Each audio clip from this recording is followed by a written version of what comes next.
여러분 안녕하세요. 알아서 남주는 지식 채널 프롬제이 박진우 서준민입니다. 네, 아까 그 4세대 실손에 이어서 또 새로운 영상 준비했는데 네. 이번 영상은 뭔가요?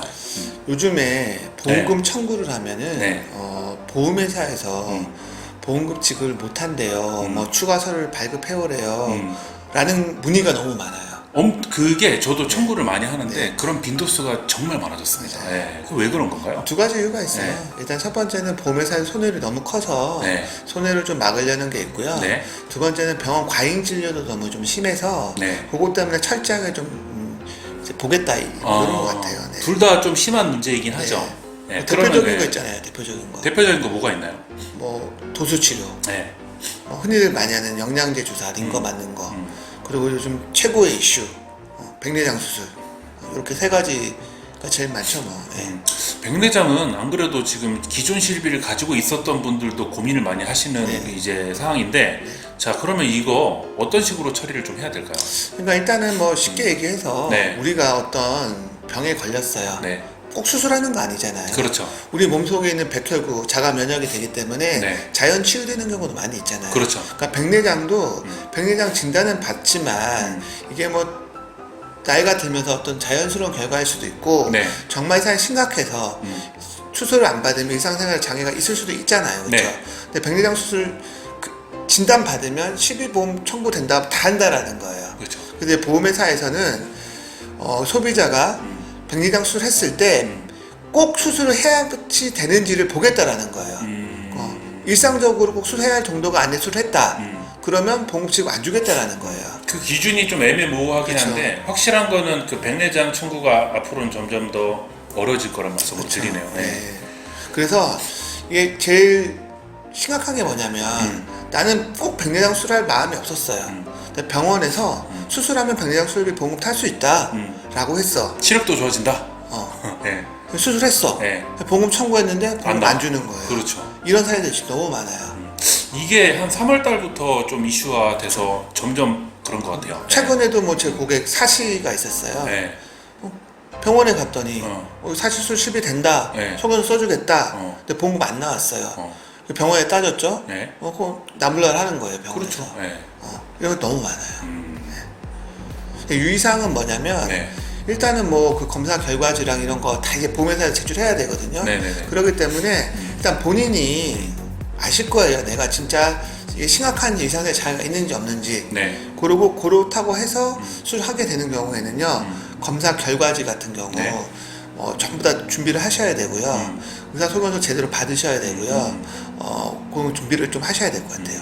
앞으로 백내장 청구가 어려울 거고 그 다음에 백내장 수술을 꼭 하셔야만 하는 분한테만 실비 지급을 해주겠다. 그 근거는 이제 진료 차트라든지 아니면 검사 결과지라든지 의사 소견서에 근거해서 지급하겠다는 거니까 의사소견서 안 봐요.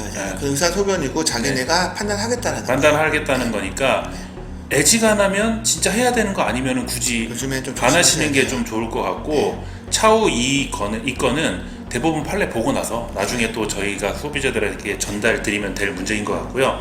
두 번째는 뭔가요? 도수치료. 도수치료. 도수치료도 문제가 있죠. 그렇죠. 그러니까 원래 사실 도수치료가 효과가 있냐 없냐의 말이 많아요. 그렇죠.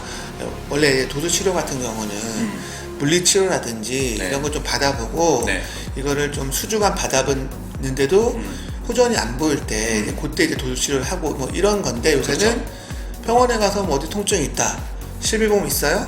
도수치료 30회 받으셔야 됩니다. 그렇죠. 바로 이렇게 가니까. 정말 위험한. 그래서 지금 도수치료 같은 경우도요.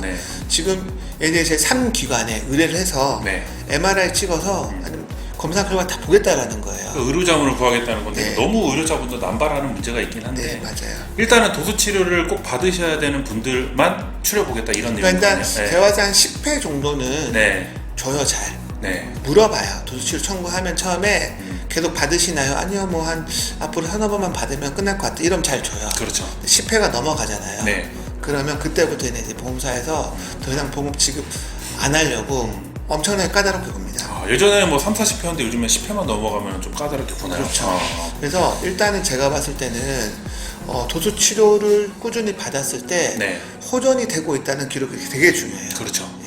그것도 뭐 맞는 말이거든요. 의사가 어디가 뭐 통증이 있어서 왔어요. 도수치료 받으면 괜찮습니다라고 했는데 10번이고 20번 받았는데 호전이 안 보여. 네. 이게 잘못된 거잖아요. 그렇죠. 때문에 한 호전이 보인다는 기록 꼭 있어야 돼요. 네, 그리고 개인적으로는 병원에서 할인을 많이 해주는 병원이라든지, 네. 예, 그 다음에 도수치료인데 검사 MRI나 이런 장비가 없는 병원 있잖아요. 예. 그러면 좀 조심하셔야 돼요. 그러니까 이런 거죠. 네. 고객님 원래 한 번에 10만 원인데 저희한테 20회권을 끊으시면 네. 20% 네. 깎아 드릴게요. 그래서 총 20회니까 160만 원 내시면 될 것 같고요. 네. 이거 실비 다 되니까 걱정 안 하셔도 돼요. 이렇게 해서 20번 다 받고 청구를 했는데 보험회사에서 막상 돈을 안 주는 경우가 이제 덜어 생긴다는 거죠. 네. 그렇게 되면 고객님 돈만 날리는 거고 그 문제는 병원에서 책임을 전혀 안 지게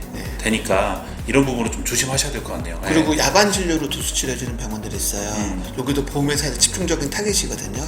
그럼 MRI가 없는 병원, 그렇죠? 전문적인 치료병. 꼭 MRI 아니라도 최소한 네. CT 정도의 장비가 있어야 되는데 그쵸. 그래야 검사를 했고 어쩌고저쩌고 해서 안 좋기 때문에 도수치료를 권했다게 되는데 그냥 단순 뭐 특별한 장비 없이 물리치료사랑 의사가 도수치료만 계속한다 이런 데는 병원 집중 타겟되고 있어요.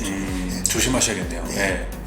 그 야간병원? 야간병원 같은 경우도 의사가 보통 야간에 퇴근을 해요. 물리치료사 맡겨놓고 가거든요. 여기도 그런 병원, 과잉 진료가 되게 좀 많은 병원들이 많아요. 근데 그러니까 보험사에서 다 그렇다는 게 아니고 네. 이런 병원 위주로 네. 더 리스트 올려놓고 까다롭게 굴어요. 조사 많이 나가고. 네. 도수치료 같은 경우에도 아까 백내장도 마찬가지로 꼭 받으셔야 될 분만 받으셔야겠네요. 그리고 횟수권 이런 거 끊지 말고 제 생각에는 한번 갔다가 다녀오시면 그때그때 바로바로 청구해 주시는 게 좋아요. 맞아요. 가장 리스크가 적은 그런 청구 방법이지 않을까 싶고요. 한 10번 정도는 뭐 청구 다 해주니까요. 네. 그건 얘기하면 그 정도는 받으시는데 저도 고객님들이 청구를 해달라고 이렇게 딱 보내시면 깜짝 놀랄 때가 많아요. 도수치료를 20번 받았어. 이걸 청구해달래. 그럼 고객님한테 항상 말씀드리거든요. 한 번씩 이렇게 청구하시는 게 낫겠다. 그리고 의사분한테 말씀하셔가지고 진료기록부에 꼭 호전사항이 보인다는 내용을 적어달라. 이런 최소한의 준비는 대비는 하시는 게 좋을 것 같고요. 뭐 도수치료는 뭐 여기서 끝나면 될 것 같고 마지막으로 마지막으로 영양제. 그러니까 뭐 몸살 나고 뭐 이래서 그 의사가 권하잖아요. 비타민 주사 한 대. 링거 맞는 거죠, 링거. 근데 이 문제가 뭐냐면 예전에는 뭐 상기 질병은 뭐 치료 목적으로 뭐 했습니다. 이렇게 하면 그쵸. 소견서 제출하면 웬만하면 좋죠. 됐어요. 근데 요새도 얘기해요. 내가 소견서 써줄 테니까 링거 맞고 가라. 근데 소견서만으로 안 돼요. 제가 몇 번 얘기했거든요, 고객들한테. 의사가 책임 안 져요. 맞아요. 요즘에는요, 뭐 상기 질병은 식약청에서 허가된 방법으로서 추가적으로 어떤 질병으로 확대되는 것을 막기 위해서 방지하기 위해서 처방을 했습니다. 뭐 이런 식으로 내용 식약청에서 허가된 요게 들어가야 되고요. 장염에 걸려서 링거에 맞잖아요. 그러면 소견서에 어떻게 써 있어야 되면 장염에 걸려서 식약청에서 허가된 치료 방법으로서 간 부전으로 질병이 확대되는 걸 방지하기 위해서 닥터라인 처방을 했습니다. 뭐 이런 식으로 받으셔야 엄청 디테일하게 받기 쉽지 않겠네요. 그래서 그냥 뭐 몸 안 좋으니까 링거 한 대 맞으면 나아져요. 한 번 맞고 가세요. 이거 실비 청구하기 어렵다는 거잖아요. 뭐 상기 환자는 뭐 몸살이 있어서 치료 목적으로 뭐 몸을 링거를 처방해서 이렇게 이제 안 줘요. 아까 말씀대로 식약청 허가가 된 치료 방법으로서 어떤 질병으로 확대되는 걸 방지하기 위해서 어떤 성분을 처방했습니다. 이렇게 들어가야 돼요.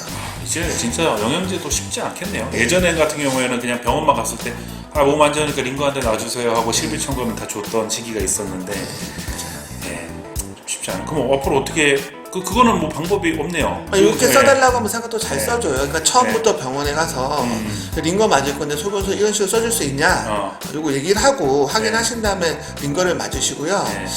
개인적으로는 지금 과잉 진료도 문제지만 보험회사에서도 약관에 근거해서 줄 건 줘야 되는데 그쵸. 너무 지금 얘네들이 자기네 자체 기준으로 가지고 봉급 지급을 지금 너무 까다롭게 굴고 거절하고 있는데 이것도 문제거든요. 재밌는 거 하나 얘기해 드릴까요?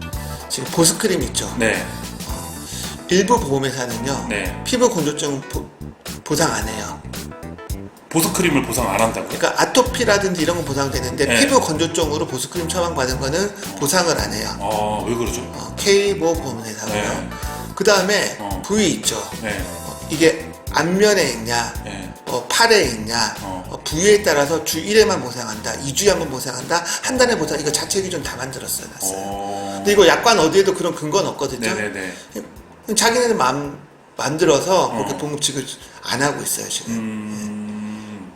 앞으로 그런 보험사가 많아지겠네요. 네. 그래서 이거 제가 봤을 때는요, 이제 금융감독원에서요, 합리적이고 적절한 해결책을 해놔야 되고요. 네. 어떤 뭐 보험사의 손해율이나 과잉진료는요 해당 병원에 대해서 문제점을 개선을 해야지 멀쩡한 그리고 뭐 정말 아파서 정말 치료를 받아야 되는 소비자들까지 지금 피해가 너무 크기 때문에요. 네. 이거는 금융감독원에서 좀 약간 네. 해결을 정확하게 내야 될 것 같아요. 제가 봤을 때. 네. 그러면 오늘 지금 세 가지 지금 얘기를 했는데요. 네. 첫 번째는 백내장 관련된 얘기, 두 번째로는 도수치료, 네. 세 번째는 영양제에 관련된 세 가지 얘기를 했는데 결국은 보험금 청구가 다 어렵고 앞으로 보험금 청구를 좀 원활하게 하기 위해선 조금 더 디테일한 방법을 소비자님들도 이제는 아셔야 된다, 그런 내용이 같습니다. 옛날에는 그냥 부탁되고 받아가지고 준서를 청구하면 지급이 됐는데 지금은 그 청구하는 방법에 대한 디테일도 좀 있어야겠네요. 네, 맞습니다. 자, 그러면 이 부분에 대해서 좀 알아두시면 좋을 것 같고요. 뭐 끝났죠? 뭐 뾰족한 해결책은 없네. 지금은 없고요. 네. 그래서 최소한 뭐 이런 상황을 아셔야지 나중에 이제 대응할 수 있고요. 네. 앞으로 뭐 이 부분에 관련된 내용은 저희가 조금 더 나아지는 상황이 있다거나 대응 방법이 좀 생기면 다시 한번 영상으로 좀 준비를 하도록 하겠습니다. 자, 이상으로 알아서 남주는 지식 채널 프롬제이 박진우. 서준민이었습니다. 네, 감사합니다. 안녕.